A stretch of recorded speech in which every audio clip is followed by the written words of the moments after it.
বৃন্দাবনে ভক্ত শ্রেষ্ঠ রাধারানীর নামে জয়ধ্বনি দিয়ে এইবার ভগবান শ্রীকৃষ্ণ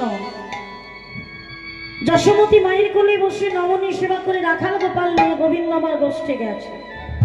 গোচারণ খেলা খেলতে খেলতে গোবিন্দ রাধা উদ্দীপন সখা সুবলের বদনটা দেখে গোবিন্দের মনে পড়ে গেছে রাধারানীর বদনের কথা। আচ্ছা মা, একজনের বদন দেখে আর একজনের বদনের কথা মনে পড়ল। কার বদন দেখেছে কৃষ্ণ? সুবলে। সুবলের বদন দেখে রাধারানীর বদনের কথা মনে পড়েছে। কেন মা? বললো পড়বে না। সুবল আর রাধারানী দুজনেই ছিল ভাই বোন। সুবল রাধারানী দুজনেই ছিল ভাই আর বোন। সুভানুর পুত্র ছিল সুবল আর বৃষভানুর কন্যা ছিল রাধারানী। আর একজন ছিল চন্দ্রাবলী। চন্দ্রভানুর কন্যা হচ্ছে চন্দ্রাবলী। চন্দ্রাবলী, সুবল আর রাধারানী তিনজনাই ছিল ভাই বোন। দেখবে একই বাড়িতে দু তিনটে ছেলে মেয়ে থাকলে অনেকটা চেহারার মিল থাকে, তাই না? চেহারা দেখে মনে হয় যে রাজনা আপনজন হয়। তা কৃষ্ণ সুবলকে দেখে রাধারানীর কথা মনে পড়েছে যে ভাই বোনের ভিডিওটা কর না। হঠাৎ গোবিন্দ সুবলের বদন দেখে যে রাধারানীর কথা মনে পড়েছে, খেলাটা ভালো লাগলো। ও সুবল, সুবল আজকে আমার খেলা ভালো লাগে, কারণ আমার খেলাতে মন বসে না। খেলার আসে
হেন কালে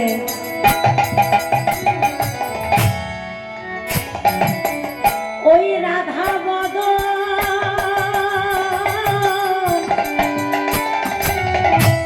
পড়ে গেল মনে।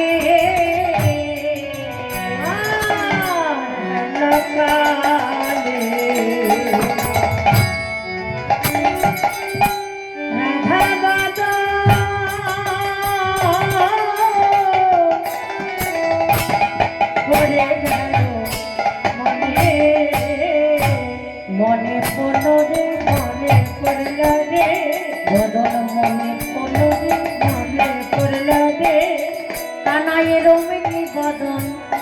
মনে পড়লো কানাইয়ের রমিনী বদন, মনে পড়লো রে। ওগো সুবলের বদনে খেলে রমিনী বদন, মনে পড়লো রে।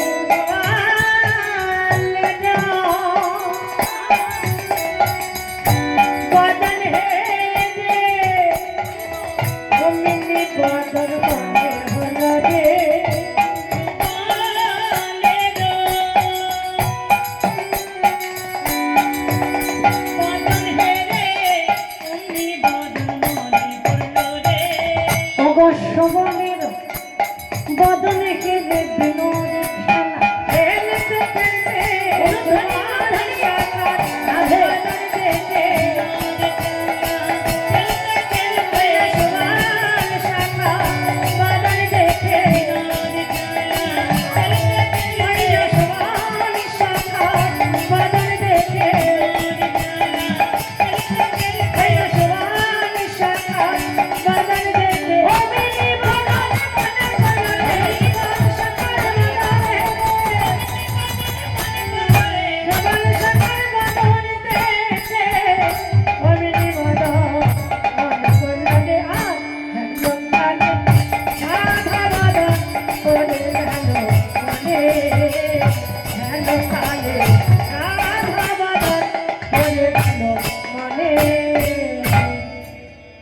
গোবিন্দের মনে পড়েছে রাধারানীর বদনের কথা, সুবল সখার বদনটা দেখে মা,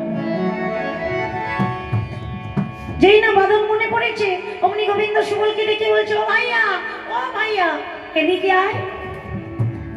সুবল বলছে, কানাই ডাকছিস কেন?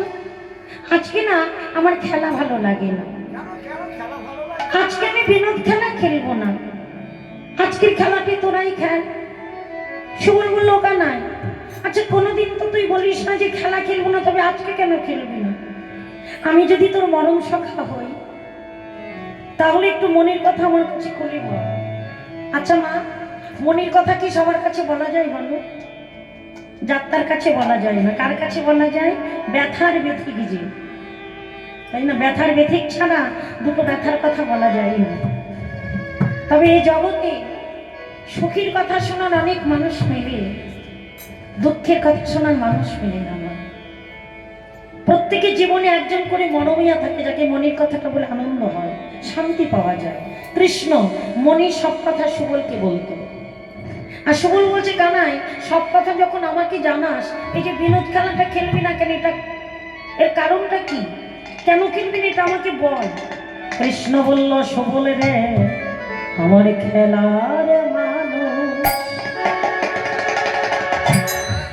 খেলাই নাই আমার খেলা রে মানুষ, খেলাই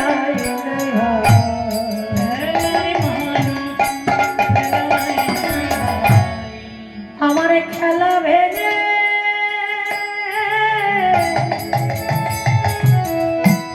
চলে গেছে আমার খেলার মানুষ, খেলাই নাই খেলা ভেঙে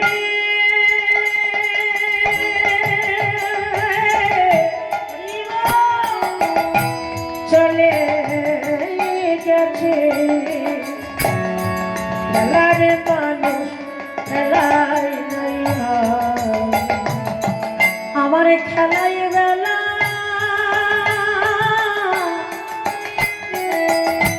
বয়ে গেল। আমি খেলিতে খেলা ভুলে গেলাম, খেলাই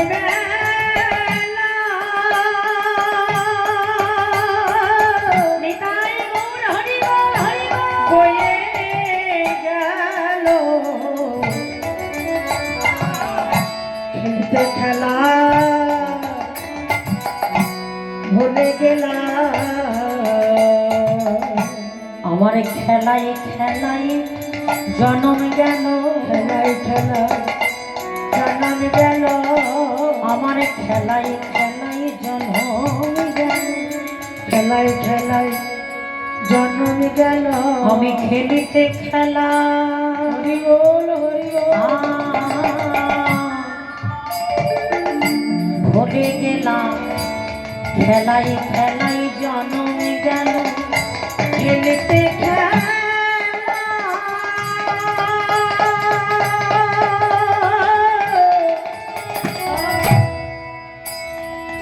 ভুলে গেলাম, খেলাই বেলা হয়ে গেল।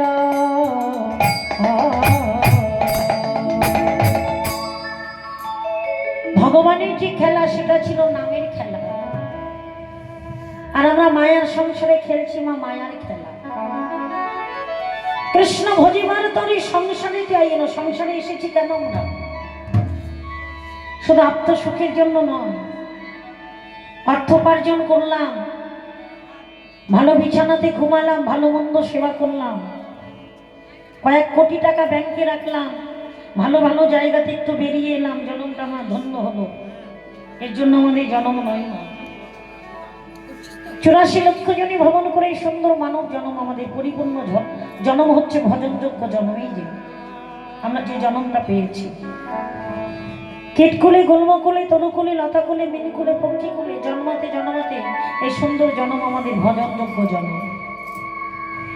কৃষ্ণ ভজিবার তরে সংসারে আইন, মিছে মায়ায় বদ্ধ হইয়া বৃক্ষ সম হইল, ফলরূপে পুত্রকন্যা ডালো ভাগে পড়ে, কালরূপে সংসারেতে পক্ষী বাসা করে। আমরা শুধু এই জন্ম প্রাপ্ত সুখে কাটাচ্ছি, ভোগবিলাসে কাটাচ্ছি, কিন্তু এটা ভোগবিলাসে কাটানোর জন্ম আমাদের নয়। গোবিন্দ সেবার যোগ্য জনম, ভজন যোগ্য জনম বারবার হবে না মা, এ পেয়েছে আমরা জনম। দিবসের 3টি কাল, সকাল বিকাল মধ্যে মধ্যাহ্নকাল, আমাদের প্রত্যেকের মানব জীবনে সেই 3টি কাল আছে। এক হচ্ছে বাল্যকাল, আর একটা হচ্ছে যৌবনকাল, আর একটা হলো বৃদ্ধকাল। তুলবি যদি ছানা মাখন একটু সকাল সকাল তোল, কচি বেলায় কৃষ্ণ ভজন, বিদ্যুতে ভজনে বাধাই গণ্ডগোল। ছানা মাখন তোলার সময় যেমন সকাল বেলায়, আমাদের কৃষ্ণ ভজনে সকাল বেলায় যেতে হবে। সকাল কখন? আমাদের জীবনে যখন বাল্যকাল, তখনই জীবনে আমাদের সকাল, সেই সকাল সকাল যেতে হবে। দূরদেশে পৌঁছাতে হলে সকাল করে ঘর থেকে যেতে হয়, সন্ধ্যাবেলায় বাহির হলে হবে? হবে না। ঠিক তেমনি কৃষ্ণ গোবিন্দ সেবা যোগ্য জনম পেয়ে সকাল সকাল আমাদের ভজনের পথে যেতে হবে মা। যখন আমাদের জীবনে যৌবনকাল, তখন হয় মধ্যাহ্নকাল, মানে দুপুর বেলায়। এই দুপুর বেলা মানে মধ্যাহ্ন সময়টা হচ্ছে সেবার সময়। এই যৌবনটা হচ্ছে গোবিন্দ সেবার সময়। এই যৌবনে যদি কেউ আমার গোবিন্দ সেবাই লাগাতে পারে, হরি বল, হরি বল, হরি বল, তখনই তার এই জন্মটা ধন্য হয়ে যায়। বৃদ্ধকাল আমাদের জীবনে নেমে আসে সন্ধ্যাকাল। সময় থাকতে থাকতে কৃষ্ণ সেবা করতে হবে না, কৃষ্ণ সেবা দিতে হবে এই সময়টা থাকতে থাকতে। জীবনের বেলাটা চলে গেলে আর না গোবিন্দ সেবা হয় না। এসেছি, যেতে হবে, এটাই সত্য। যখন এসেছিলাম শূন্য হাতে, আর যাওয়ার সময় তখনও কিন্তু সেই শূন্য হাতে যেতে হবে। পরে রবে সাধের দোতলা, নামাইবে তোকে তুলসীতলা। 4 জনের স্কন্ধে নিয়ে হরি বলিতে বলিতে নিয়ে যাবে, মানে তো দেহটা চলে গেলে 1 বালতি গোবর গুলে গোবরের ছড়া দিয়ে দেবে। এই যে আমাদের কত গরব মা, এই সুন্দর দেহটা নিয়ে। সুন্দর ততক্ষণ থাকে দেহের মধ্যে যতদিন দেহি থাকে, দেহিরূপী গোবিন্দ থাকে। দেহিরূপী গোবিন্দ চলে গেলে এই দেহটার আর কোনো মূল্য থাকে না মা। দেহিরূপী প্রাণ পাখিটা চলে গেলে এই দেহের আর মূল্য থাকে না। খাঁচার মধ্যে যতদিন পাখি থাকে ততদিন আমরা তাকিয়ে দেখি পাখিটা আছে, তাও চলে গেলে ওই শূন্য খাঁচার আর মূল্য থাকে না। ঠিক তেমনি আমাদের গোবিন্দ যতদিন আমাদের দেহের মধ্যে বিরাজ করবে ততদিন আমাদের দেহের মূল্য, দেহের গর্ব। গোবিন্দ যখন চলে যাবে না, এই দেহটার আর কোনো মূল্য থাকবে না। যাদের জন্য এত কিছু করলে, যাদের জন্য সর্বস্ব দিয়ে দিলে, আর ভাঙা পরিশ্রম করলে, এরা কিন্তু সেদিন আপন হবে না। আইছ ল্যাংটা যাইবে ল্যাংটা, কেন রে বড়াই করো, দুদিনেরও টানরে ঘোমটা, ঘোমটার বড়াই করো। জানে বলো আমার আমারে কেউ তো কারো না হয়, দুদিনেরও দেখাশোনা পথের পরিচয়। কে কারো, কেউ কারো না, আপন একমাত্র সে, আপন একমাত্র ঈশ্বর পরম কৃষ্ণ সচ্চিদানন্দ বিগ্রহ অনাদির আদি গোবিন্দ সর্বকারণের কারণ।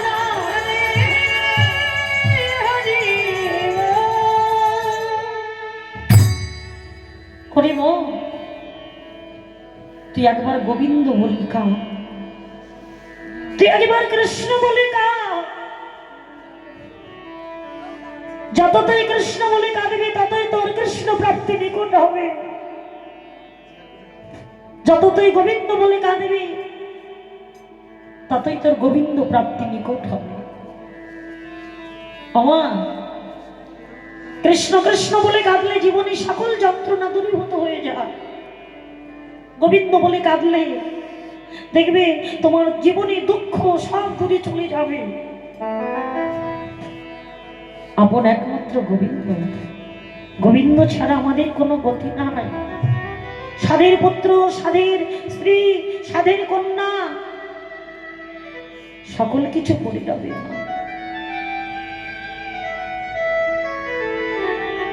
দেহিরূপী প্রাণে যেদিন চলে যাবে সেদিন গোবিন্দই তোমাকে ওই ভবসিন্ধু নদী পার করে দেবে। আরে নয়, মিছে মায়ায় বদ্ধ হয়ে নিজেকে সঁপে দিও না সংসার সেবায়। তুমি একবার হা কৃষ্ণ হা কৃষ্ণ হা কৃষ্ণ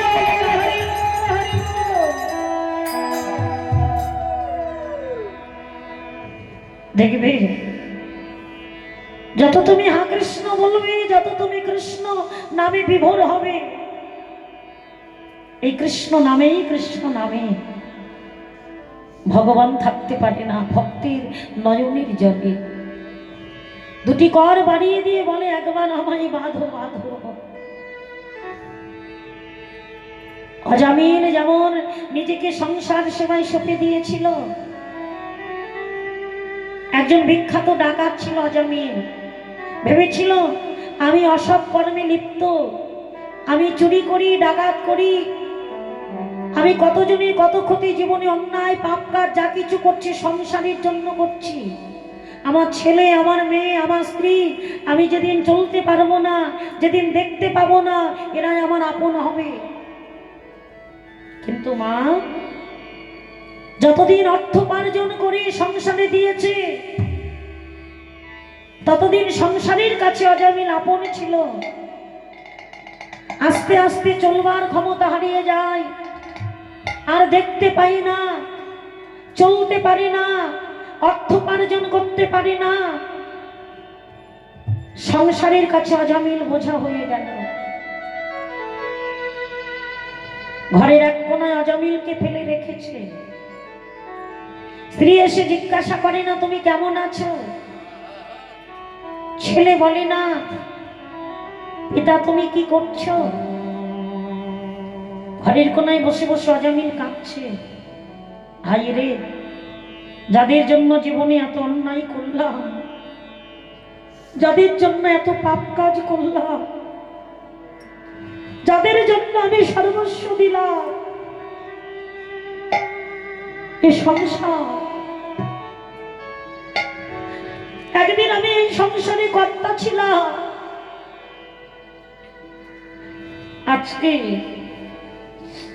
আজকে আমি সবার কাছে বোঝা হয়ে গেলাম,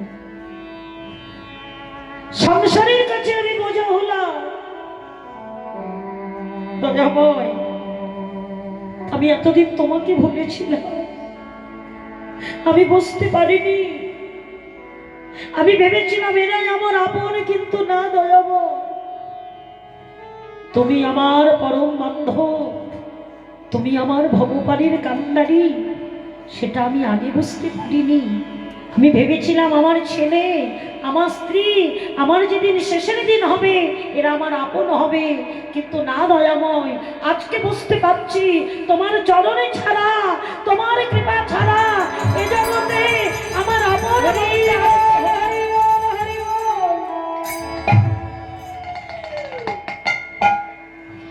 নিজেকে সংসার সেবায় সঁপে দিয়ে আমার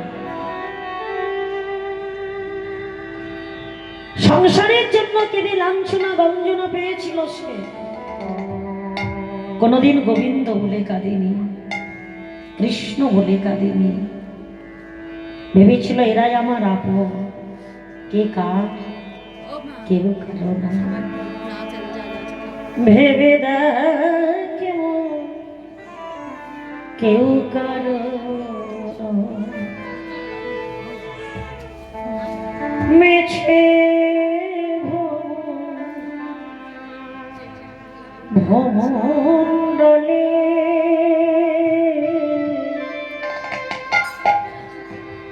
ভেবে কেউ কারো।